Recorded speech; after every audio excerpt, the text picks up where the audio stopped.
welcome to the Annual Rumph Classic podcast here on Championship Night. I'm Devon Givens from PHLY Sports, hanging out with you on Championship Night, 20th Annual Annual Rumph Classic. And to start off, we're going to have a few guests get in here as the boys' game just finished up. Exciting basketball game ahead of the championship game that takes place here in a short amount of time. So we'll get there.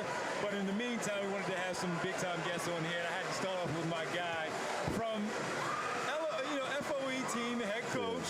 Unfortunately, they're not playing in the championship. It is weird having him up here, not getting ready to prepare for the game. My guy, Coach Skip. What's up, bro? What's up, man? Oh, thanks for jumping in.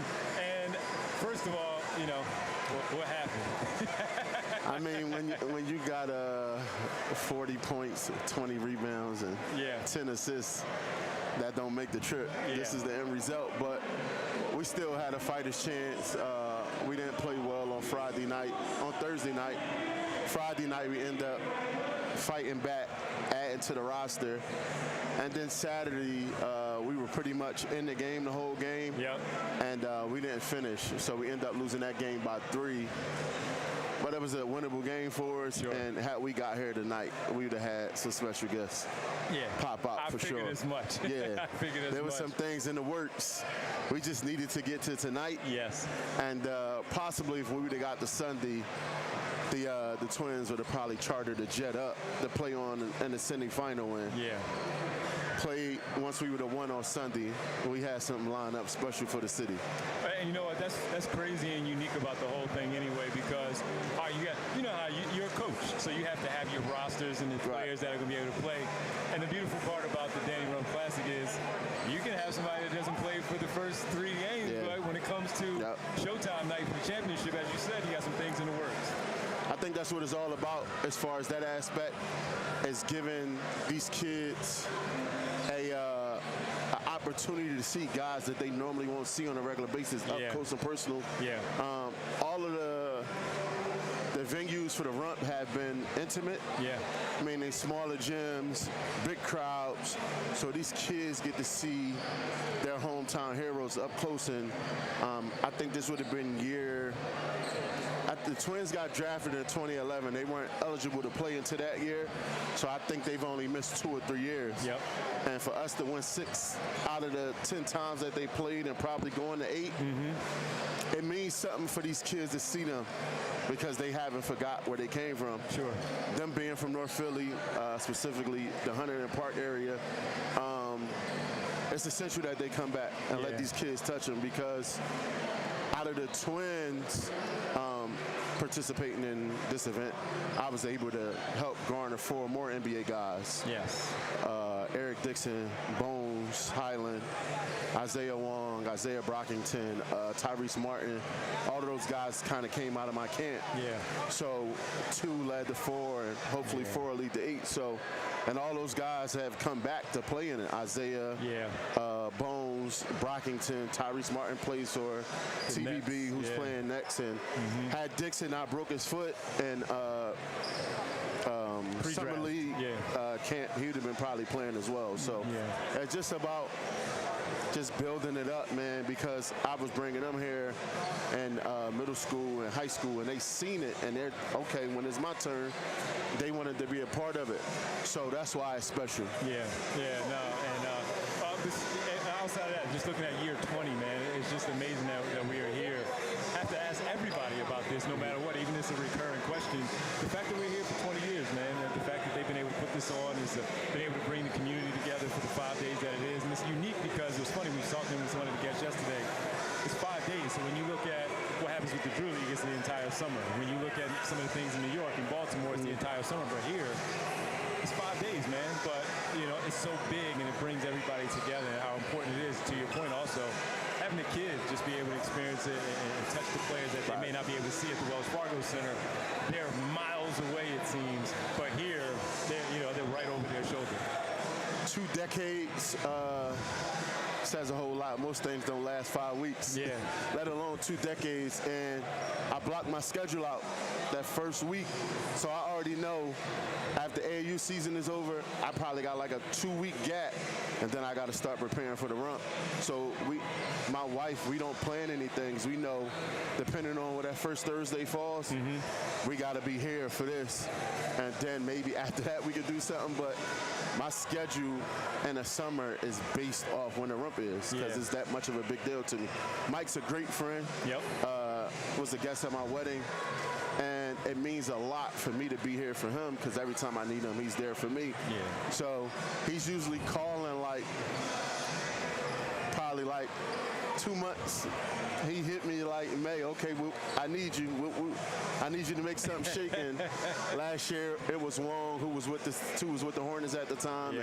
It's always something, because it's a big deal for us, man. And that's one of the, how me and you, one of the reasons you and I connected. So it's a big deal, man, and it's great, man. It's not too many environments in our city, let alone in the country, that's like this.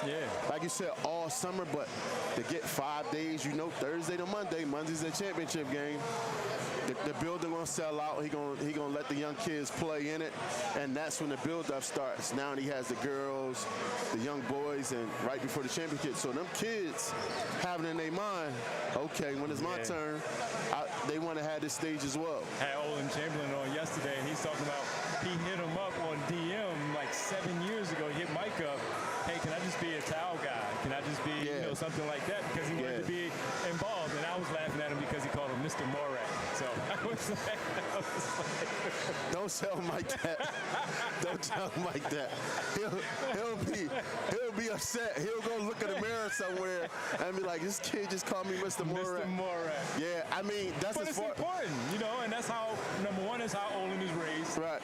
And then number two, Mike is Mike. And people want to be in his orbit and be a part of, something like this. So it's really cool. Yeah, it's a big deal, man. And events like this don't get enough pub in our city, because this reflects what our basketball community is.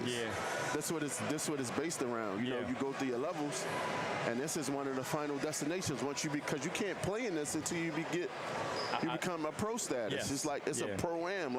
So you got to be out of college, a pro, or done with school altogether and be a true amateur. So that's what it's all about. All right. Well, listen, man, because we have to be off before the game.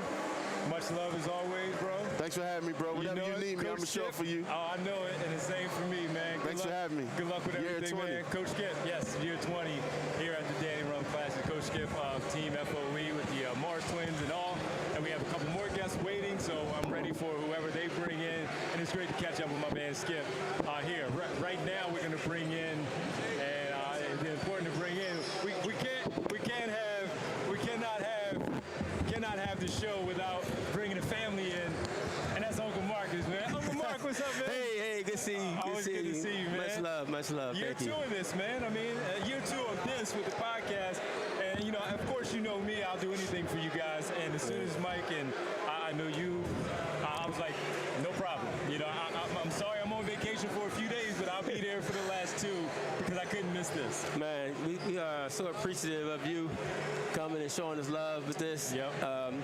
Look, it's been a long journey, 20 years. 20 years. And every year is something different and something special and unique. And I think the last couple of years you brought that different uniqueness to us this year, for sure. I appreciate that. Appreciate you for that. But, of course, this is all about you and your family and, of course, your nephew and what this is. So, year 20, just kind of reflect on it a little bit for us. Wow.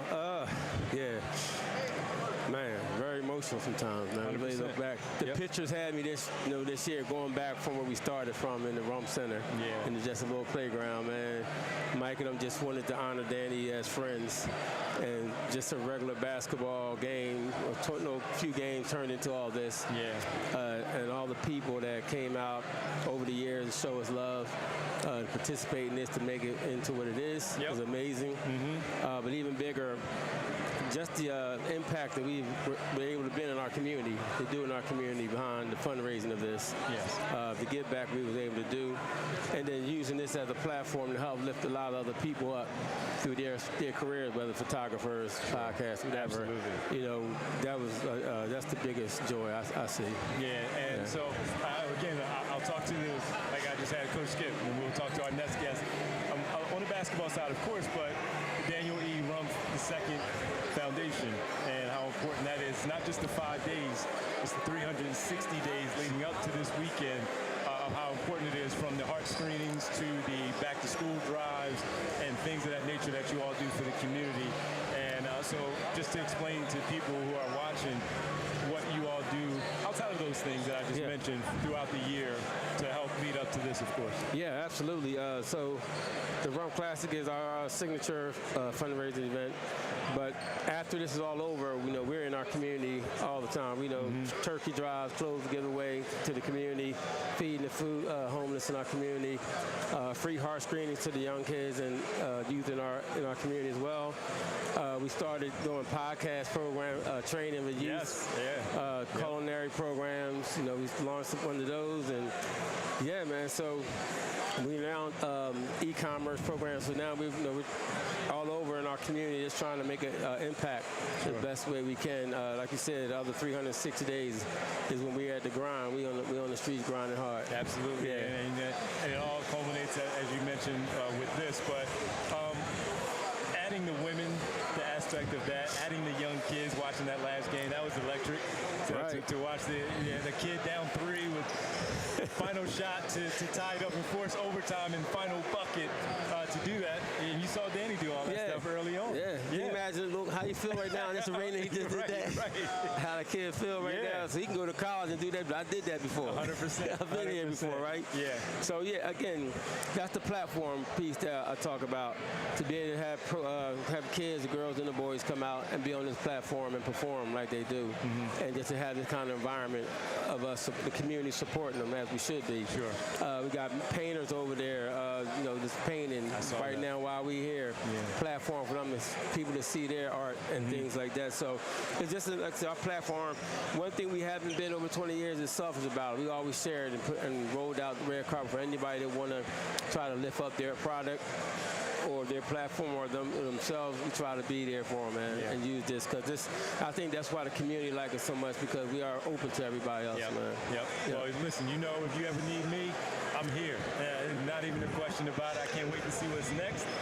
20 years, that's 2 decades, and I know we're going to keep this going as long as you guys will keep having it and bringing the community together the way that you do. And we thank you so much, man. We're here for you too, all right? All right, appreciate Talk to you soon, all right? Uncle Mark, I'll see you down there, man. Yes, sir. Make sure everybody get here for the game. Uncle Mark with the presentation there at the end. And we do have one more guest to bring it in to close things down. We're going right now. Yeah, I don't think I'm doing halftime. We got the grand finale here. And that is with AO, Aaron Owens. What's up, man? Deal? What's going on, man? Good to see you as always. Just absorbing all this energy.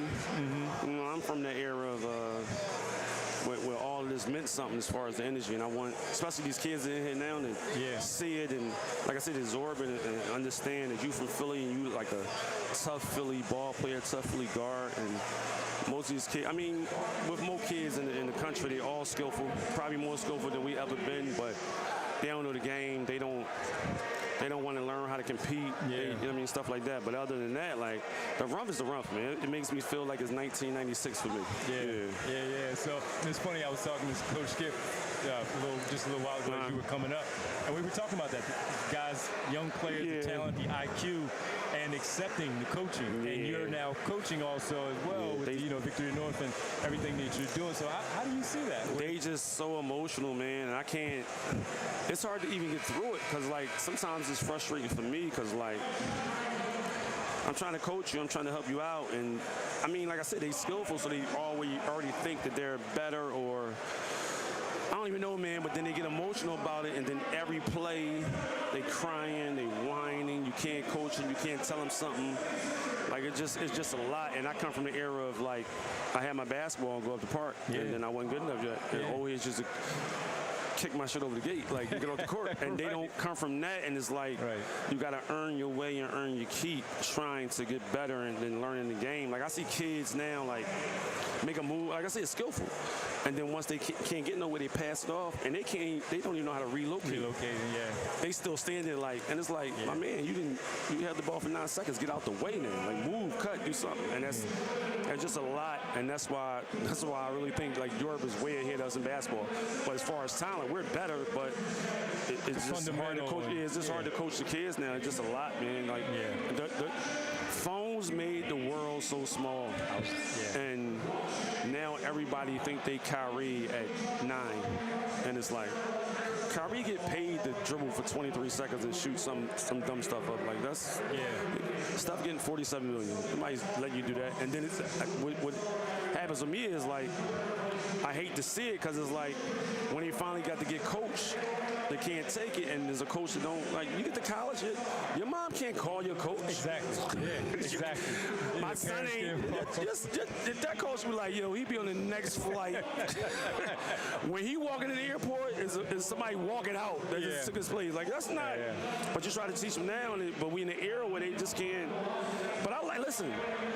But you're doing it because you love it too. Yeah, so, I think the kids because you understand, for me it's more personal because of the street ball stuff I did that I understand these cities that think they better than us, which it is what it is. But I know it was some guys here, and I know it's some guys here now, and it's like I just want them to push through and be able to get to them levels after the fact. And like we had a couple guys, it's like they still falling short. We ain't really had no start, and it's like we got those guys, and it's like the Marylands and Chicagos and DMV and New York, and it's like, man, I didn't play against all, and how can I say, I don't like those cities. You know? I hate New York in the summertime. No, I get it. Don't worry about the New York basketball. Well, listen, man, we got the championship coming up, and we wanted to make sure we get in it. The championship, of course, is TVB versus Blue Magic, which is going to be a good game. I got to see both of them teams play, and it's like I told a lot of people yesterday, it was like, no, you know, I said, it's far in between that James Harden or John Wall or those guys might pop up, especially if the Twins ain't really bringing them. But there's a lot of good pros playing. 100%. Like there's a lot of good guys playing right now. Tyrese Martin's still playing. The young guys are playing. So the Rasul Diggins and the Sharkies and Tone, Carr, like, but they finally playing. Is like it's at least 12 to 13 pros on the court at a time. You know what I'm saying? So people got to understand there's still pros out here. It's not the pros you probably want to see, but it is what it is. And that's what this is about. Yeah, it's Philly basketball. It's not just the pros. It's Philly basketball. Those are pros too. That culture, they're still playing pro ball, and they're earning a living playing basketball, whether it's overseas in the G League or whatever it may be. All right, hey yo, we're signing off, Appreciate you, man. Appreciate you. Always good to see you. Always Thank a pleasure. you so much, man. So that'll do it for us here on the pregame show. All right, man. We'll talk to you later. Hey yo, and thanks to everybody for joining in. We got to sign off. Make sure you stick around for the postgame show that will take place here, and that'll take place after this championship game goes into the books, and it'll be all good. So thanks to everybody behind the scenes once again. Thanks to Mike Morak for having me for another year. Uncle Marcus for allowing me to do this. Uncle Marcus, Aaron Owens, Coach Skip as our guests today, all of our guests yesterday. Couldn't thank you enough for joining us. We hope that you come around for year 21 next year to enjoy all of this great environment of basketball at the Annual Rumph Classic. Don't forget DanielERumph2nd.com, where you can also go and contribute throughout the year. So I'm Devon Givens for everybody here at the Annual Rumph Classic podcast. We'll talk to you next year.